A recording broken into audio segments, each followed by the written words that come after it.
बच्चा मुनफरिद होता है, इसीलिए हर बच्चा मुख्तलिफ डेवलपमेंटल माइलस्टोन्स या नशोनुमा के संग मील अपनी रफ्तार से तय करता है। अपने इर्द गिर्द हम मुशाहिदा करते हैं कि कुछ बच्चे जल्द बोलना और चलना सीख लेते हैं, जबकि दूसरे बच्चों को लैंग्वेज के यही माइलस्टोन अचीव करने में निस्बतन ज़्यादा वक्त लगता है। इसके बरअक्स स्पेशल नीड बच्चों को इजाफी रहनुमाई के साथ साथ एक पुश स्टार्ट भी दरकार होता है, मगर बर वक्त मुनासिब मेहनत से ये बच्चे भी सीख लेते हैं और यही ब्रेन की फ्लेक्सिबिलिटी और प्लास्टिसिटी को जाहिर करता है। अगर फिलहाल आपके बच्चे ने स्पीच और लैंग्वेज के वो माइलस्टोन्स तय नहीं किए हैं जो कि 90% बच्चे इस उम्र को पहुंचते पहुंचते कर लेते हैं, तो इसका हरगिज ये मतलब नहीं कि वो कभी नहीं सीख सकता। दरअसल स्पीच लैंग्वेज पैथोलॉजिस्ट की बर वक्त मुनासिब मदद से बहुत सारे बच्चे लैंग्वेज के माइलस्टोन अचीव कर लेते हैं। लिहाजा अगर कोई एएसडी बच्चा टिपिकल हेयरिंग होने के बावजूद नॉन वर्बल है, या कोई हेयरिंग इम्पेयर्ड बच्चा हेयरिंग एड लग जाने के या कॉक्लियर इम्प्लांट हो जाने के बावजूद फंक्शनल लैंग्वेज पर नहीं आया, तो अब वक्त आ गया है कि आप अपने स्पीच और लैंग्वेज सिखाने के तरीकों पर नजरसानी करें, क्योंकि मुनासिब टारगेटेड रिपीटेशन से बहुत सारे बच्चे कमांड को फॉलो करना सीख लेते हैं और ये उनकी रिसेप्टिव लैंग्वेज बनाता है। और इसके साथ साथ बच्चे इस रिसेप्टिव लैंग्वेज की मदद से अपने एहसासात और जज्बात का इजहार करना भी सीख लेते हैं, जो कि उनकी एक्सप्रेसिव लैंग्वेज को बिल्ड अप करता है। फंक्शनल स्पॉन्टेनियस लैंग्वेज डेवलपमेंट में वालिदैन का किरदार सबसे अहम होता है।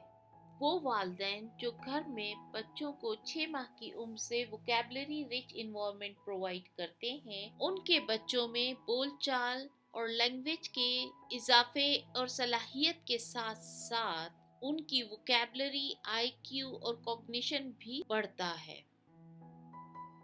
और ये बात 90 की दहाई में होने वाली एक रिसर्च से साबित हुई है, जहां रिसर्चर ने 6 माह से लेकर 36 माह तक बच्चों का हर हफ्ते वोकैबुलरी एनालिसिस की और फिर 6 साल बाद उन्हीं बच्चों को दोबारा लैंग्वेज कॉम्प्रिहेंशन, आईक्यू और स्पेलिंग के लिए इवेल्युएट किया गया।